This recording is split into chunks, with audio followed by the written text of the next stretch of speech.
Perdón, tenemos una pequeña ponencia antes y es a cargo de Luis Miranda Barroso. Él es el responsable de Viticultura Sostenible de Singenta.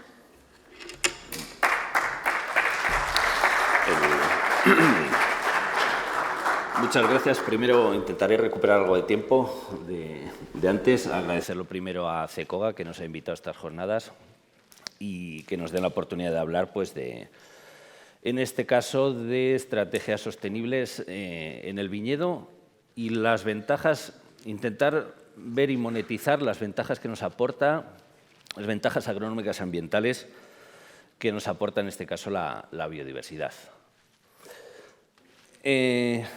Así, a modo introductorio, esto hasta hace poco ha sido vamos a llamarlo un matrimonio mal avenido, biodiversidad y agricultura. Antes hablaba José Antonio de que para que algo sea sostenible tiene que ser rentable y es la primera rentabilidad que tenemos que tener, la primera sostenibilidad, perdón, la rentabilidad. No se concebía una agricultura rentable y que protegiera la biodiversidad y viceversa. Pero aquí viene la cosa, hay un cambio de mentalidad que antes también ha comentado, desde la sociedad que nos está empujando a este cambio, que se le da más importancia a la biodiversidad. Pero también dentro del sector nosotros mismos somos más conscientes de las ventajas que nos aporta pues la biodiversidad al cultivo. Una muy clara, antes lo comentaba también José Antonio, el tema de la erosión, que cada vez va a ser más clave. Se hablaba del agua, la erosión y el uso de agua en el sur de Europa y en concreto en España es el problema clave de aquí a los próximos años. Pero bueno, mejorar la salud del suelo, que luego lo veremos, que es cada vez más importante, y luego eso que nos aporta en determinados cultivos, como puede ser polinización, o mejorar ese equilibrio plaga-depredador, que también lo veremos luego. Y también, muy importante, en un sector como el vitivinícola, que está muy cerca del consumidor final, es importante, bien manejado ese marketing, que comentaba el anterior ponente, ese acceso a mercados de alto valor. O sea, no es que yo haga medidas de biodiversidad, pero bien vendidas también pues me pueden dar ese plus de precio, ese plus de acceder a determinados mercados. Y por último, la guinda, pues esos cambios regulatorios que sabéis que viene, entra la nueva PAC 2023-2027, entra ya.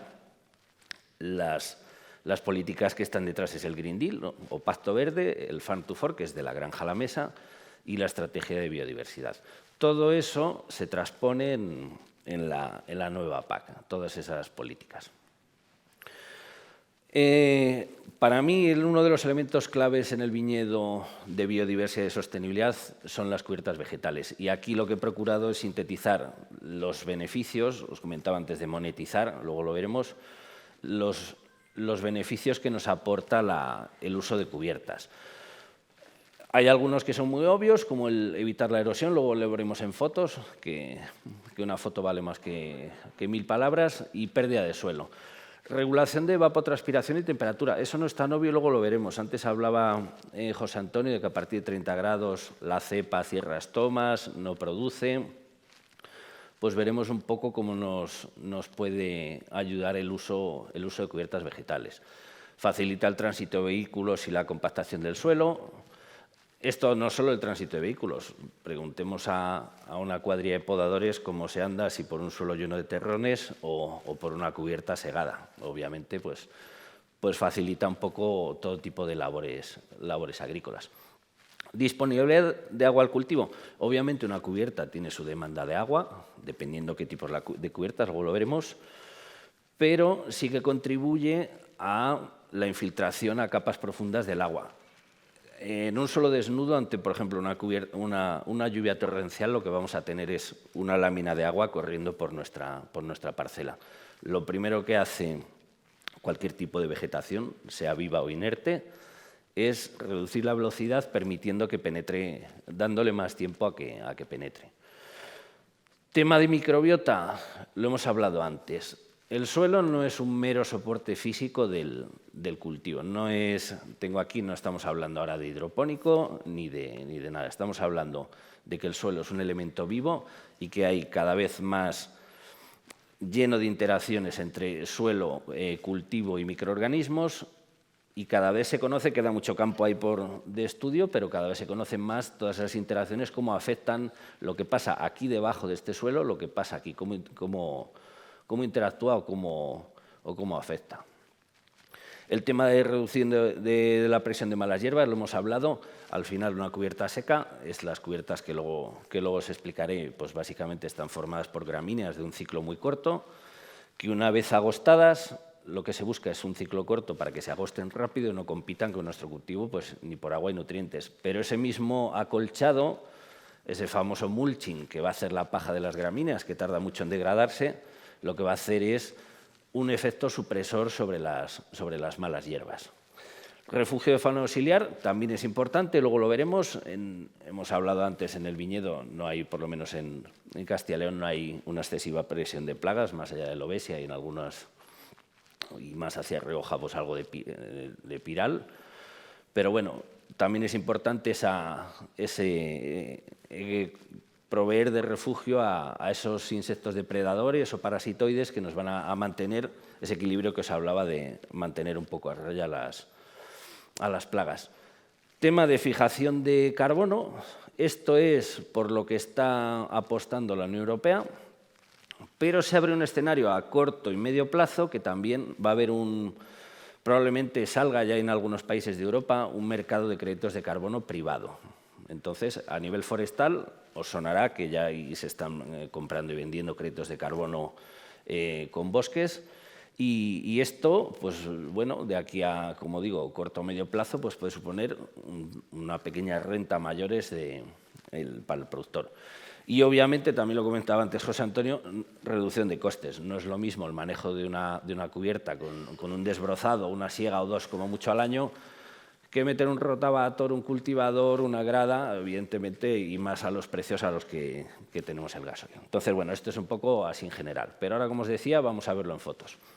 He puesto esta foto, que es olivar, pero es otro de los elementos, me sirve igual porque es otro de los cultivos del sur de Europa, que también está sufriendo más con el tema de la erosión, y se está cambiando de este paradigma de ese suelo desnudo e inerte, pues a este tipo de manejos, es decir, una cubierta vegetal que nos va a evitar la erosión y debajo del cultivo, pues para facilitar pues, las labores, pues tenemos pues, un manejo, en este caso pues, con herbicida para facilitar, en este caso, la recolección. Lo que os comentaba antes, la erosión. Esto os puede parecer muy exagerado, es un olivo completamente descalzado, pero hay datos de que en España anda en torno a entre 25 y 30 toneladas por hectárea y año el suelo que se pierde en suelos agrícolas. Os puede parecer una exageración, pero eso al final es una capita de 2 o 3 milímetros. ¿Qué pasa con esos 2 o 3 milímetros? Que es el suelo más fértil que tenemos en la finca. El nitrógeno sí tiene movilidad en el suelo, pero el fósforo y el potasio tienen muy poca movilidad. Todo ese suelo que vamos a perder, vamos a tener que aportar esa fertilización, sea pues con fertilizantes minerales y con el consiguiente coste, obviamente. Entonces, tener en cuenta esto, que no solo estoy perdiendo suelo, estoy perdiendo nutrientes también. Lo que os comentaba antes, mejora de infiltración del agua y demás. Esta foto es de aquí, de una finca de Anguís, aquí cerca, el tema de la erosión. No sé si se aprecia bien, pero en lo alto de la loma se ven cómo están las cepas. Aquí ha habido un proceso de erosión año tras año y estas cepas de abajo se las ha tragado todo ese material que el agua y el viento va empujando hacia abajo de la ladera. Entonces, pues estas cepas ya veis a qué nivel está comparadas con estas. Pues este terreno es súper fértil, campo abonado para malas hierbas, y este se ha quedado pues un suelo muy pobre, con el tema productivo pues muy flojo. ¿Qué veis aquí? Pues es uno de los ensayos que se está haciendo en este caso. Hemos estado asesorando un poco, es un proyecto H2020 a nivel internacional que se llama Novaterra, que en este caso lo está coordinando la Universidad de Burgos. Y pues la idea es comparar pues, el manejo de unas cubiertas con la zona, como veis aquí, estas que está sembrando con esta maquinita, con esta GIL, son estas calles de aquí, es el mismo encina, es la misma parcela. Aquí se mide todo, erosión, temperatura, todos los parámetros a estudiar. Tema de regulación de temperatura y evapotranspiración. Esto puede parecer una bobada, no sé si se ve aquí. Esto es un viñedo y esta es la misma foto con una cámara termográfica. Si veis aquí el puntero, el 1, donde está esta mancha de vegetación, 29,5 grados. En el 2, aquí en medio, en el suelo desnudo, 47,8. Esto puede ser perfectamente julio, con eso que hablábamos antes de cierre de estomas, deshidratación, eso deja completamente deshidratado el suelo y achicharra al cultivo también. Entonces, esta es una ventaja quizá menos visible, pero que con una camarita de estas, pues es lo que os decía, una imagen vale más que 1000 palabras de las funciones mecánicas que realizan las cubiertas. Tema de competencia de malas hierbas, lo que os decía, las cubiertas que más se utilizan básicamente es una mezcla de gramíneas con un pequeño porcentaje de leguminosas. Función de las gramíneas, principalmente mecánicas. Lo que se busca es una mezcla de gramíneas de ciclo muy corto, que no sean invasivas, que no nos produzcan ningún problema con el cultivo y que la paja de las gramíneas, como sabéis, tarda mucho en degradarse. Y esas pequeñas cámaras de aire que tiene hacen ese acolchado que amortiguan tanto la temperatura como evitan la evaporación de la humedad que hay en el subsuelo. Como veis aquí, esta se maneja así, bueno, esto es casi todo vallico, es paja de vallico, pero bueno, prácticamente ahogado toda la hoja ancha que veis por aquí, veis cuatro plantujas por aquí, sin necesidad de otro tipo de manejo de mala hierba, más allá del manejo herbicida que se haga en la línea del cultivo. Esta es la misma, la que tenía puesto por ese tema. Y el tema suelo. El tema suelo, lo que os decía, cada vez hay un mayor conocimiento, queda muchísimo trabajo por delante. Hay, si no recuerdo mal, por centímetro cúbico de tierra, no sé cuántos millones de microorganismos hay, bacterias, hongos, microbiota en general, que todos interactúan y aunque no lo creamos, condicionan el desarrollo de la planta. Un poco en esta pirámide de sostenibilidad barra rentabilidad, vemos un poco las interacciones que hay. Por un lado, la biodiversidad, sea de insectos, invertebrados de suelo, microbiota, enfermedades, condiciona esa salud de suelo, digamos este primer bloque condiciona la salud del suelo, la materia orgánica y la composición, y al final son los que van a condicionar pues, esa rentabilidad económica y esa sostenibilidad ambiental que es la que estamos buscando. Un poco, como os digo, queda mucho trabajo, pero somos ya conscientes de que el manejo del suelo es fundamental.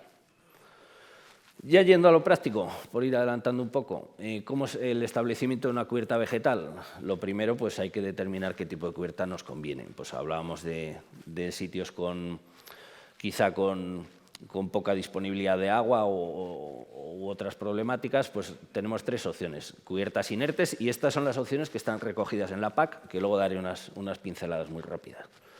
Cubierta inerte, que es la formada por restos de podas y hojas. Cubierta espontánea, que es la flora al banco, la que viene del banco de semillas locales que tengamos, con las malas hierbas locales, y una sembrada, que es la que estamos buscando, que es la que tiene mayores ventajas. En Syngenta estamos trabajando y tenemos ya una oferta comercial de una mezcla de semillas de cubiertas seleccionadas, que podemos llamar que es una cubierta base, lo que os decía. Está formada por gramíneas, con esa función mecánica y un pequeño porcentaje de leguminosas, que lo que se busca con la leguminosa pues es esa fijación de nitrógeno atmosférico, ir mejorando poquito a poco el suelo. También trabajamos desde hace mucho tiempo con unas cubiertas de biodiversidad que lo que hace es, pues en determinados cultivos, pues están formadas por flores que tienen mucho néctar y polen. La idea es atraer, en algunos casos, polinizadores o insectos auxiliares. A lo práctico, preparación del terreno. Esto hay que tratarlo para que tengamos éxito en una cubierta vegetal, como si fuera hay que preparar bien el lecho de siembra. La siembra pues en otoño, por todo el tema de competencia con el banco de semillas local, sin menoscabo que una primavera lluviosa pues podamos implantarlo. La siembra, pues luego veréis algunas fotos de sembradoras, pues se puede sembrar La dosis de siembra recomendada más o menos unos 25 kilos por hectárea. Cualquier tipo de sembradora, incluida una de chorrillo de cereal, aunque el problema es que no nos va a entrar en el lineo, pero nos sirve incluso una de siembra directa o, dependiendo de la zona, pues eso. Y mantenimiento, luego lo veremos en la PAC, las cubiertas lo que se permite es la siega y no retirar restos precisamente porque los restos, una vez segados, nos van a contribuir a hacer ese mulching más grueso y que no nos salga hierba. Lo que os decía, tipos de sembradoras, pues veis esto, por ejemplo, es una Gil, pequeñita, 1, 2, 3, 4, 8 botas, me parece que tiene, pues justo ya diseñada pues para sembrar. Cada vez son más comunes este tipo de sembradoras, pues esa con sus botas, queda ya la semilla perfectamente tapada. Ya veis, tiene la tolva partida en dos senos, pues al final aquí estamos echando la semilla están echando la semilla de gramínea pues para la siembra. También hay otro tipo de máquinas, esta usamos nosotros para diferentes ensayos, pues esta se usa mucho por la zona de Galicia para sembrar praderas y al final pues tiene dos opciones, un plato centrífugo o por aire, como en este caso, para sembrar. Esto no tapa la semilla, luego hay que taparlo posteriormente, pero bueno. Y esto es un poco lo que se busca en ese manejo, hierba, o sea, la cubierta entre las calles y tener limpio el cultivo, en este caso sea olivar o no. Veis, se está trabajando en todos los centros de investigación de España, se está trabajando con estas cosas, con las mismas cubiertas base de gramíneas, en naranjos en Sevilla, en cítricos también en el IBIA de Valencia, y luego veréis un poco el porqué de estas mezclas. Por ejemplo, esta mezcla es puramente de gramíneas y veremos por qué se puede mejorar. Proyectos europeos hay mucho, en este han participado bodegas del País Vasco, Rioja y Navarra. Por ejemplo, aquí han probado diferentes manejos, laboreos. El tema de la erosión, en este caso, en este proyecto medieron la erosión. Aquí en este caso la diferencia eran 4 toneladas por hectárea y año lo que se perdía, porque aquí no viene, pero era una parcela llana. Y más manejos antes, pues eso, Levena también es un instituto de referencia en el tema de las cubiertas. Y tienen estos de Levena, algunos estudios bastante interesantes en cuanto a las ventajas. Aquí viene incluso ventajas, han medido pues ventajas en la calidad del vino. Un poco, si luego alguien tiene más interés, por no extendernos más. Por ejemplo, el tema de las cubiertas, lo que sí llegaron a la conclusión que una cubierta induce que las raíces de la viña, de la cepa, busquen a mayor profundidad. Aparte de extender en horizontal, pues sí que... Y la competencia, pues claro, es directamente proporcional a la anchura de la cubierta. Pero bueno, tiene sus ventajas incluso a nivel organoléptico del vino y de la calidad de la uva. Como os decía, en Syngenta estamos trabajando con unas mezclas, con unas cubiertas, y el criterio, que son los criterios que deberían ser para seleccionar todo este tipo de cubiertas y que no compitan, es que sea porte bajo, por el tema de facilitar las labores. Ciclo corto es fundamental y autosiembra. El ciclo corto lo que va a hacer es que si nosotros sembramos en otoño, vamos a conseguir una cobertura y por sí mismas se van a secar antes del verano, que es cuando mayores demandas hídricas va a tener nuestro cultivo. Obviamente que no sea reservorio de plagas, que favorezca la presencia de insectos beneficiosos. Y lo que os decía antes, una mezcla básica está formada por gramíneas y leguminosas, en un 85% de gramíneas y 15 leguminosas. Lo que os decía, que la clave es la lenta descomposición de las gramíneas. Y luego, si queremos buscar favorecer mucho más la presencia de insectos auxiliares o, en algunos casos, polinizadores, pues se puede mezclar con una mezcla más diseñada ad hoc para el tema de insectos beneficiosos. Como os decía, estas son las proporciones y estas son las especies que lo componen.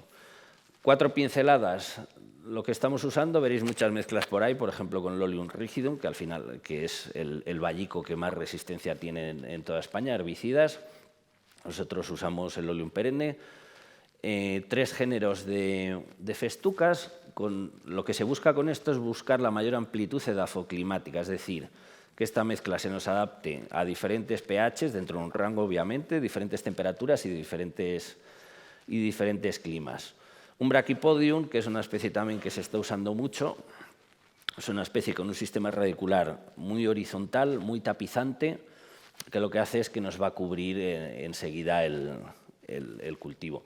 Y la poa, pues también se mete por complemento. La poa sabéis que se da mejor en zonas pues quizá que se encharcan de vez en cuando. Pero bueno, lo que se busca es tener mucha variedad de especies para tener un porcentaje de éxito bastante grande. Y luego pues un par de alfalfas, un par de medicagos y un par de tréboles. Pues también pues eso, con diferentes características, por ir poco a poco mejorando ese suelo sin meter, por ejemplo, una beza que nos puede tener mayores demandas de agua o demás, que son de porte bastante pequeñito. Salto ya a la biodiversidad. Hemos visto un poco los beneficios más agronómicos, mecánicos, y un poco quería un poco explicar el tema de equilibrio plaga-depredador, que muchas veces no se tiene en cuenta. Muy brevemente, llevamos, seguramente os suene, trabajando en Syngenta en este proyecto, Operación Polinizador, que van 13 años, que lo que busca es precisamente crear hábitats para atraer insectos beneficiosos, proveerles de alimento y de refugio. Hemos estado trabajando desde el principio pues, con el CSIC, con la Escuela de Agrónomos de Madrid y el IMIDA de Murcia, aparte de con nuestros entomólogos. ¿Qué mezcla es esta? Pues al final son 5 especies, en una proporción equilibrada, que ahora os explicaré algunas características de algunas. Características comunes, pues que todas producen mucho néctar y polen, que es lo que vamos a necesitar para alimentar no solo polinizadores, sino, por ejemplo, parasitoides y depredadores de plagas. Bueno, os lo explico ahora siguiente. Bueno, como peculiaridad y característica, pues veis los tamaños de las diferentes semillas, pero bueno, hace que la siembra pues haya que tener un poco más de cuidado, pero nada más.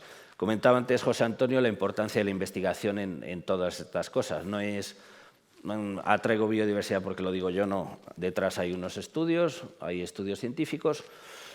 Y muy brevemente es el seguimiento que se ha hecho de 10 fincas donde se ha implantado Operación Polinizador. La columna naranja, bueno, aquí el color no es tan naranja como el ordenador, es la biodiversidad de partida del año 0. Se hizo una monitorización con el entomólogo el año 0. Aquí veis el número de especies, pues en este caso 80, aquí en Lérida partíamos de 20 y pico, y después de implantar los márgenes, las 2 primaveras siguientes pues se han monitorizado. En todos los casos lo que hemos tenido es un aumento de la biodiversidad, y aquí incluyo todo, no son polinizadores, son insectos auxiliares, beneficiosos de todo tipo. Con lo cual queda un poco contrastado el funcionamiento de estas medidas. Predadores que son habituales en nuestras cubiertas vegetales. También la parte de leguminosas que os he dicho antes es interesante porque esas alfalfas pequeñas y esos tréboles también producen algo de néctar. Esta es una compuesta, pero aquí veis uno de los más interesantes que podemos tener en nuestro cultivo. Son sírfidos. Esta es la larva del Ephisirfus balteatus, es uno de los más comunes, os sonará. Es una mosquita que imita una abeja. El adulto poliniza, pero la larva pues es un depredador muy interesante, es un depredador polífago, no solo de pulgones, sino de todo lo que pilla. Es de lo más interesante que podemos tener. Pues veis también pues una larva de mariquita, la larva de la crisopa, que es esta de aquí. Este animal es de los más voraces que hay, ya veis las mandíbulas que tiene. Estos insectos nos interesa que estén viviendo en nuestra parcela. ¿Y cómo conseguimos esto? Pues necesitan, en las épocas que no tienen presas, necesitan, sobre todo las hembras, poder tener acceso a néctar, no solo polen, néctar.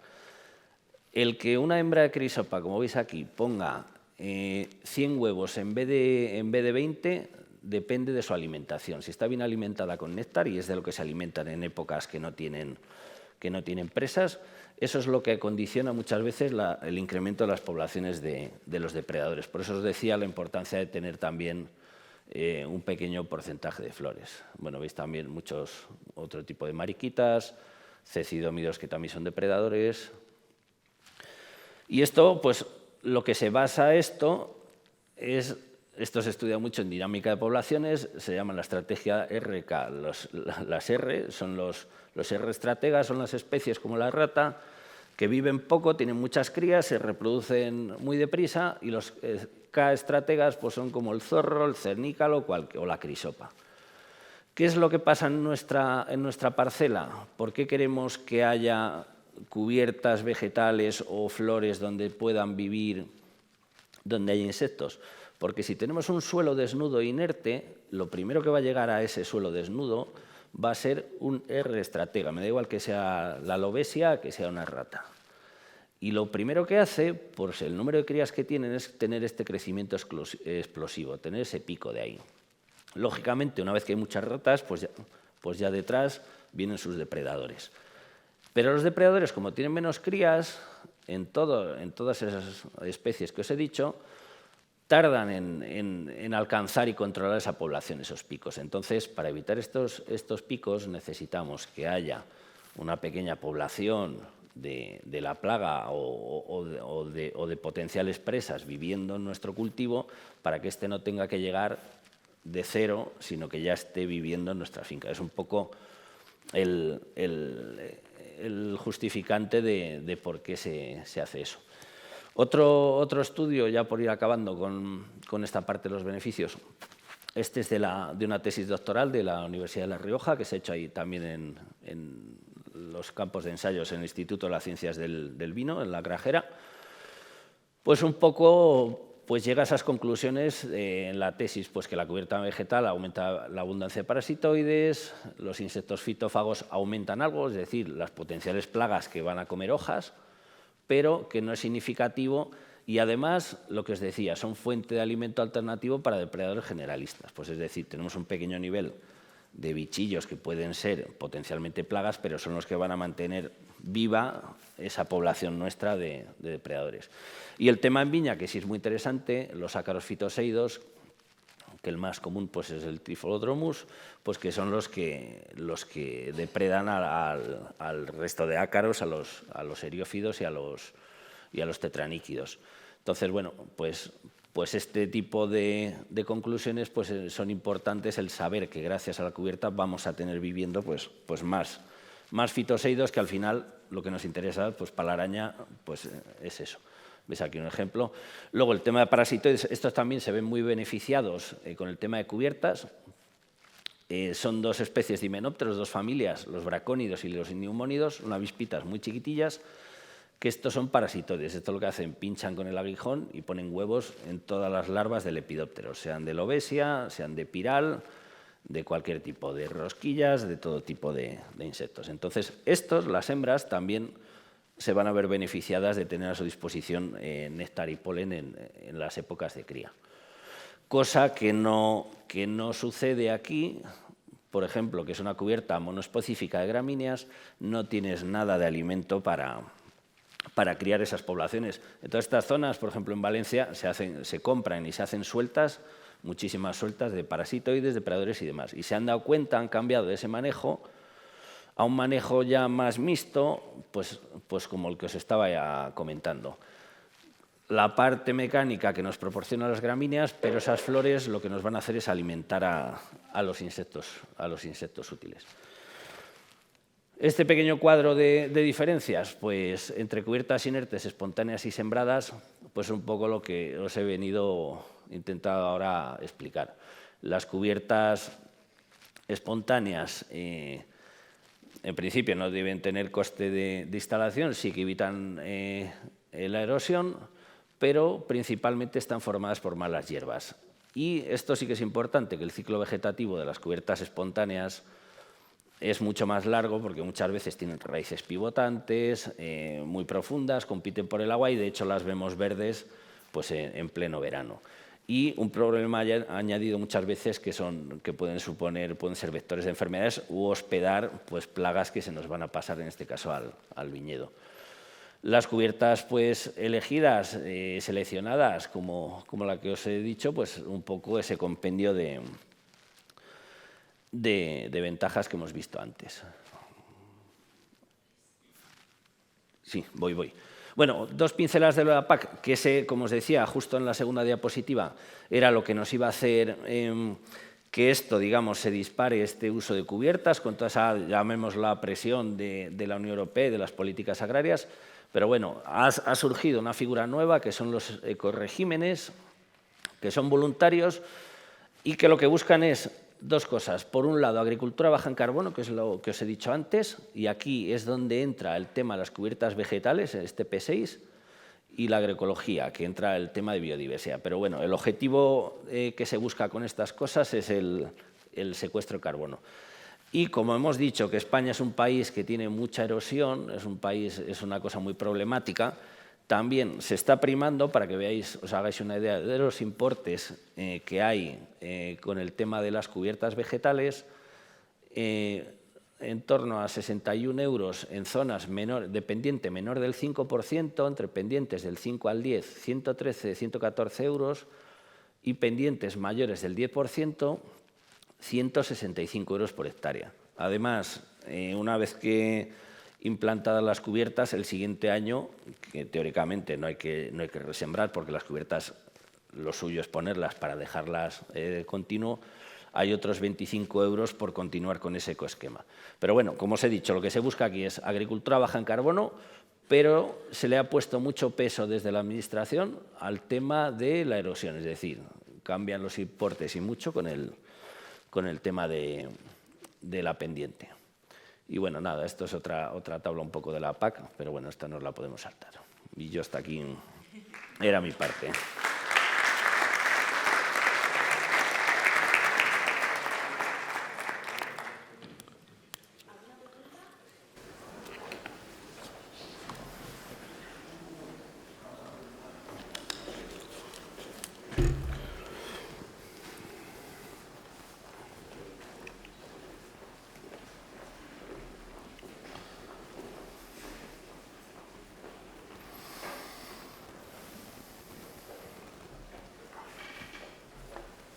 Hola.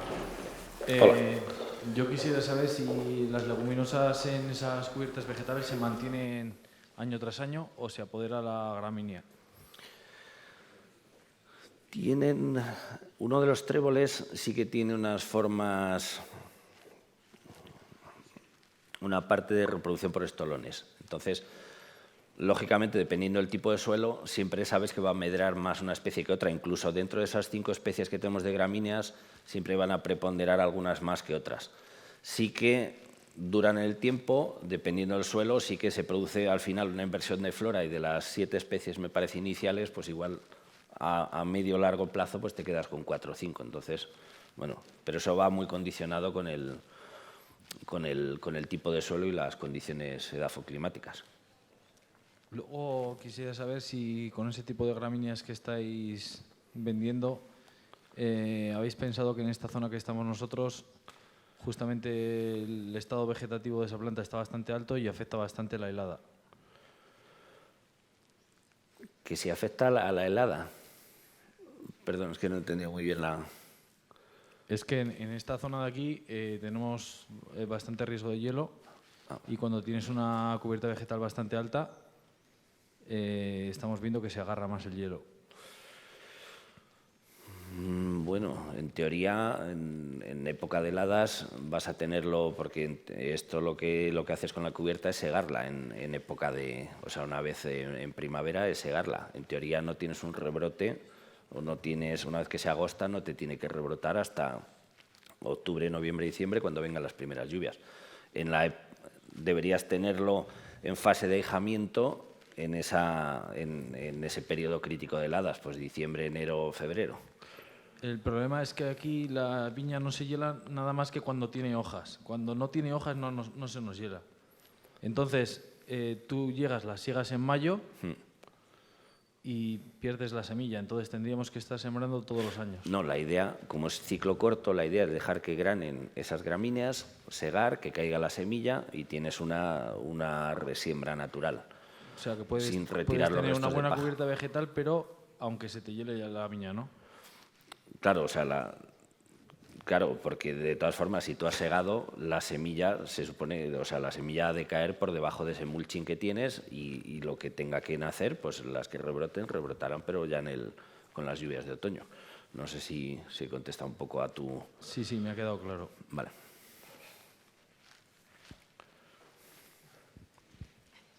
Vale, última pregunta porque no tenemos tiempo para la mesa redonda y nos echan a las 2:30 o 2:15 nos echan de aquí de Caja Burgos, ¿vale?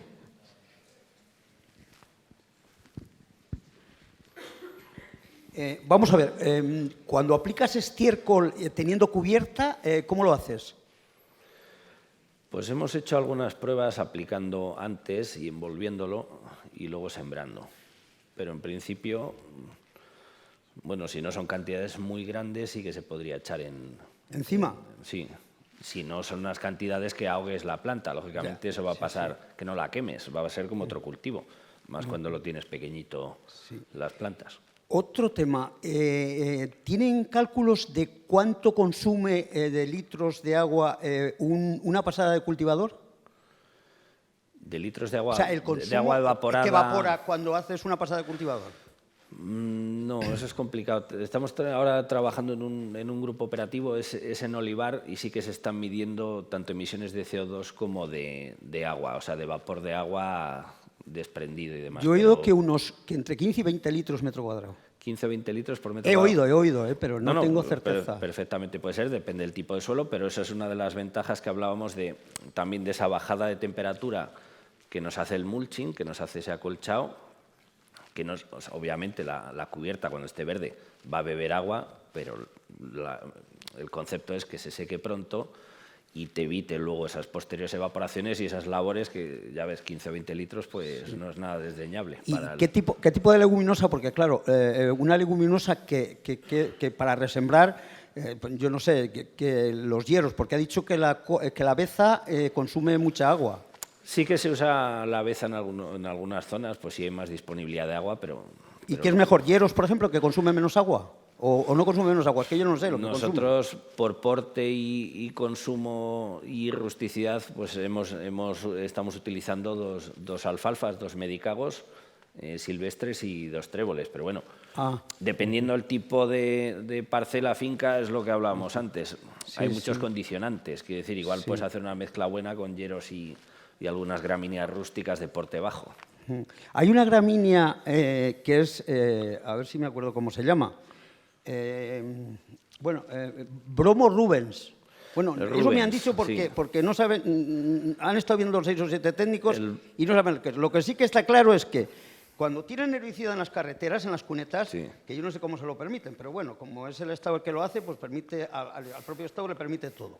Pero bueno, tirarán a 6 o 7 litros hectárea de dosis. Pues hay una gramínea que es esa, la Rubens, el Bromo Rubens, que no le mata. O sea, eso es la leche. Eso no hace falta implantarlo. Bueno, eso queda implantado eternamente. Aquí tenemos a un compañero nuestro experto en herbicidas. Tenemos la Kitsia, que es una especie americana que está en todas las cunetas proviene de Estados Unidos y ya no hay manera de erradicarla. Una de flor amarilla que veréis en las cunetas de todas las autovías. Eso ya no hay Dios que lo erradique. Pero... ¿Y cuánto? Y claro, lo que sí que es muy conveniente es el agua. Bueno, ahora podemos seguir hablando. Disculpar, pero es que si no nos van a cerrar aquí el pabellón. Por favor, van subiendo para la mesa redonda todos los ponentes anteriores y empezamos la mesa.